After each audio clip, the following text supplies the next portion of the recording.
Solidity podcast. My name is Marisa Maggio with Family First Life Solidity here out of Boston, Massachusetts. And I'm really excited about the topic we're going to really be talking about today in terms of coming into the insurance space and what that looks like, and in terms of if you're trying to build a team and grow an organization, what you should also expect there in terms of expenses and in terms of your activity as well as your attitude. So I'm really going to hit on those points today, and I hope to drive this home because this is something that really, when I understood it, it helped me understand why we reinvest back into the business, why we set ourselves up to make sure that we have to have a certain amount of cash flow coming in, whether that be to pay our staff, whether that be to use a new recruiting resource, whatever it may be. We always want to make sure that that cash flow is on deck and we don't have an issue dishing it up to our business, because at the end of the day, the money that we're making in this business, it's typically, if you're, again, growing a team, it's to grow a team and to have longevity. And throughout my, now 8 years in the industry, really coming into Family First Life, what helped me out a lot was the commitment to leads. And I think that this is something that almost scares people away. And I think it actually scares to me the right people away, at least for a certain span of time. So let me kind of elaborate on this a bit. So coming into Family First Life, you're really able to lock out leads, if you will. And that's something that I had always done, but I didn't do it at a high enough volume that I was able to, hit and help as many families as I wanted to each and every month. I made the excuse, everybody's heard it, I don't have enough leads, I can't get leads, I can't do this, I can't do that. You need to automate them. So really, essentially, when a lot changed for me in my business was when I understood that if I wanted to grow a business, I needed to go out, I needed to set the example, and I needed to make sure that I was doing anything and everything to make sure that not only was I seeing success, because at this point, of course, that's important, but I want to see success within my group and within my team. And if I'm always worried, that's going to be next to impossible, right? So I'm going to elaborate a bit on that. So people typically freak out or tend to worry about, a couple of things. Typically finances and health. Those are usually our true biggest concerns, whether it's ourselves, our family members, etc. It's a scary place to be, and it's a place nobody wants to be. Here's the good news. Here you don't have to be in that space, but you have to make the decision that you're going to work so hard that nothing can get in your way. Like, you're going to work so hard that debt isn't a problem, that cash flow isn't a problem, that the new recruiting resource isn't a problem. Where do you sign? That you're willing to take the proper risks. Of course, you need to analyze that, but you're willing to take the proper risks because you're not making a decision based solely off what is in your bank account. You're making the decision based off the activity that you've done, the attitude that you've had throughout it, and now what is it going to do for everybody around you? Because it's not all about you, right? So just to kind of jump into this quick backstory. So I've been in the industry, pushing, 7.5 years now, which is crazy to say. I have not been with Family First Life that whole time, so I do have quite a few different experiences with other companies. And coming into the insurance space, I was taught this mindset of leads are bad, right? Like, leads, it's like somebody stealing your money, right? Okay, that's definitely not true. I learned that the hard way.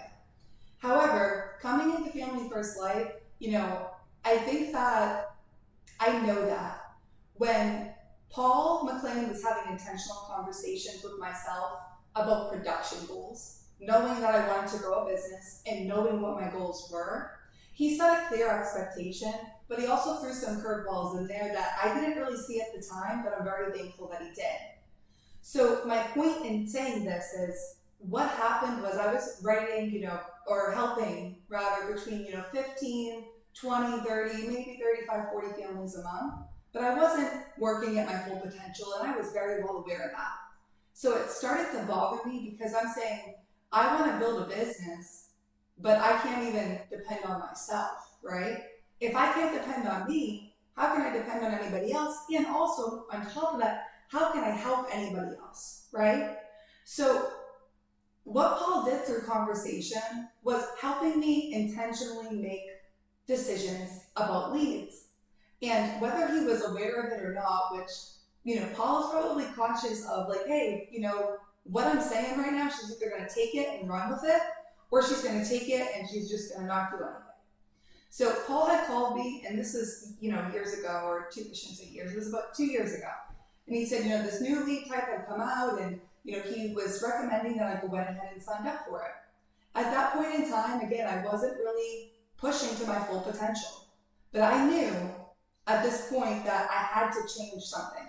Because if nothing changed, I was simply going to stay in the same spot, and that's not where I wanted to be, right? So I automated my leads. And as simple as that sounds, as simple as it does, you have to ask yourself, are your leads automated? If they are you receiving enough leads?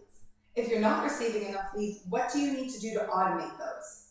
Because when those are automated and you have deductions coming out of your account, it's going to push you to action.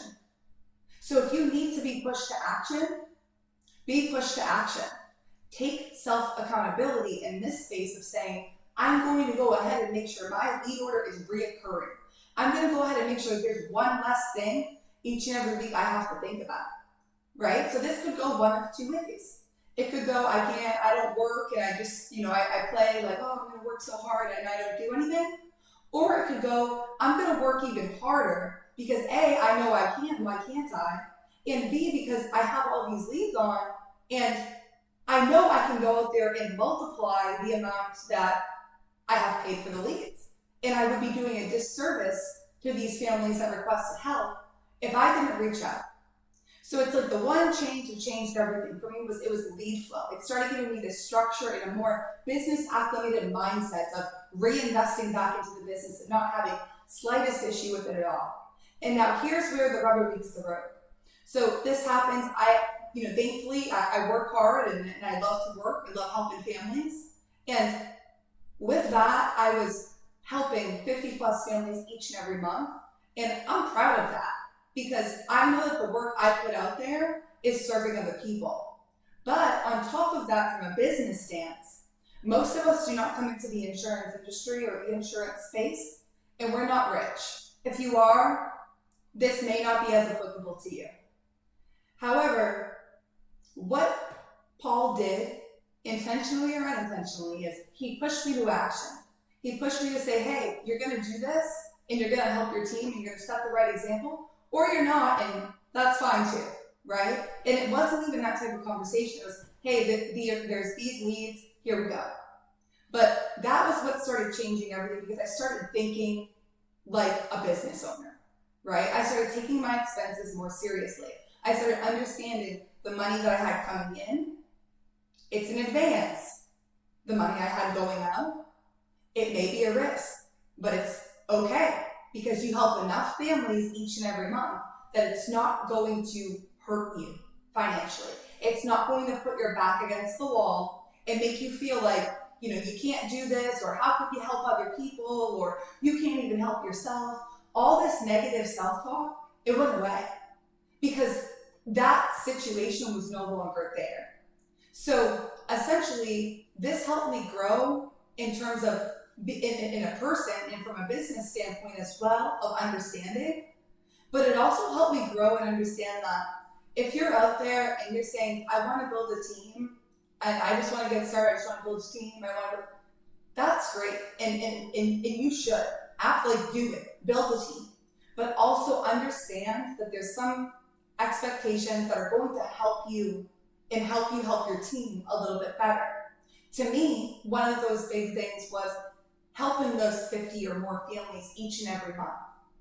That way, every single night, I could rest my head on the shoulder. I could rest my head knowing that I helped families, I set the proper example for my team, and my bills are paid, and I am financially doing well. Right? Like, that's a big and it's a fulfilling feeling. However, on the flip side, I could have went into panic mode. I didn't grow up poor, but I didn't grow up rich. So when this income starts hitting your accounts, one of two things is going to happen.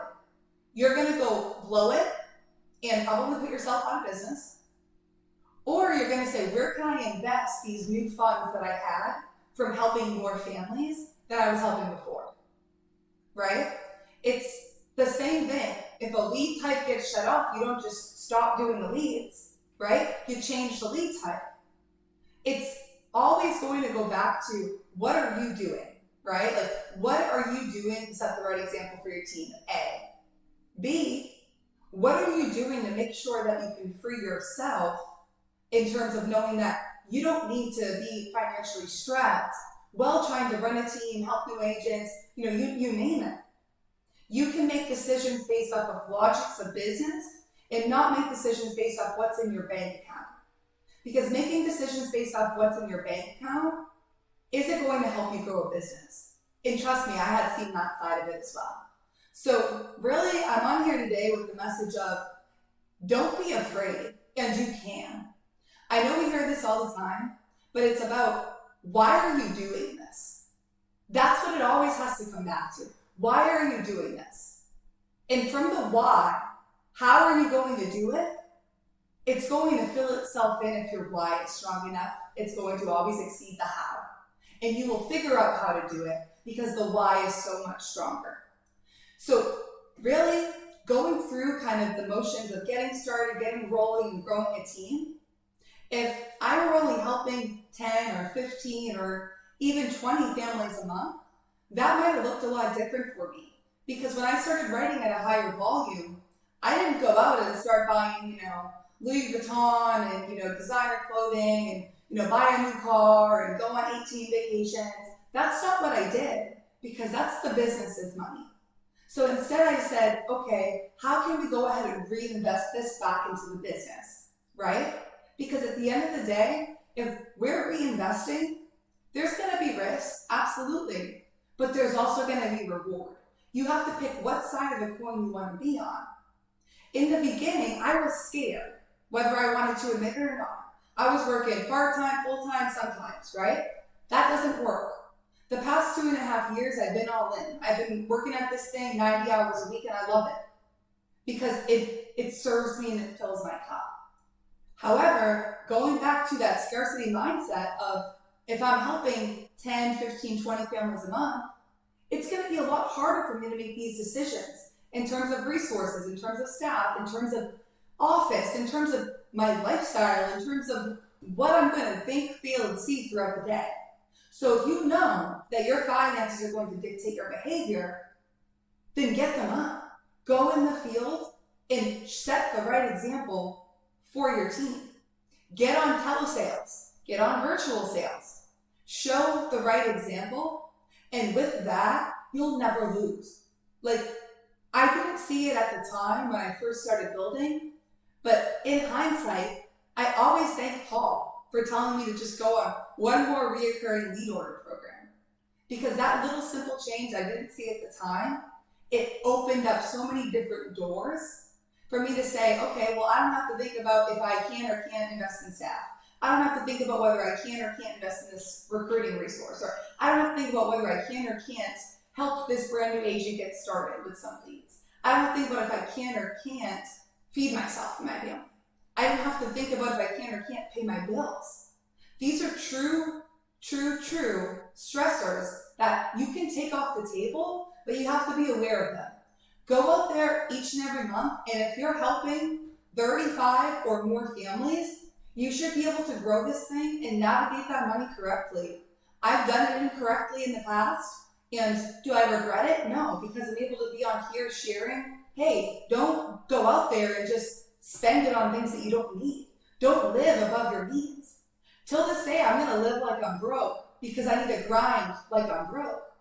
And I'm good with that because I'm not broke. However, I'm going to be working like I'm broke because I need to set the right example. And it's not always going to be easy. It's not always going to be even an easy decision. But what it is, it's a decision to move up, to move on, and to not make it about you. To make it about we. We being whoever your team is. We being Family First Life. We being entrepreneurs, right? It has to be about we. It can't be a selfish need, or it's not ever going to stay there. It's not going to stay forever. It's not going to stick. It's not permanent. And the moment I realized that was the moment I was never, ever, ever afraid to invest in anything. Again, do I invest like, oh yeah, like let me just invest in this? No. I want to do a little bit of research and hear it out. But if it makes sense, I'm going to go ahead and I'm going to take that risk. So I empower each and every one of you that are out there that are, helping families and also wanting to be able to show other people how to help families, to not only do it for yourself, but to do it for everybody else. To do it for people who say, well, if this person can do it, I know I can do it, but they have this certain. Do it because you know you can do it. And when you go out there and you work hard, you work intentional, and you work from a place of fulfillment, you're going to win. But when you work from a place of scarcity, you're going to lose. Again, I've done both.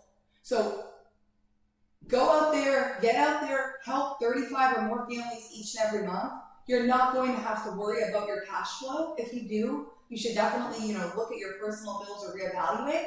And of course, this is going to be a little bit different for everybody.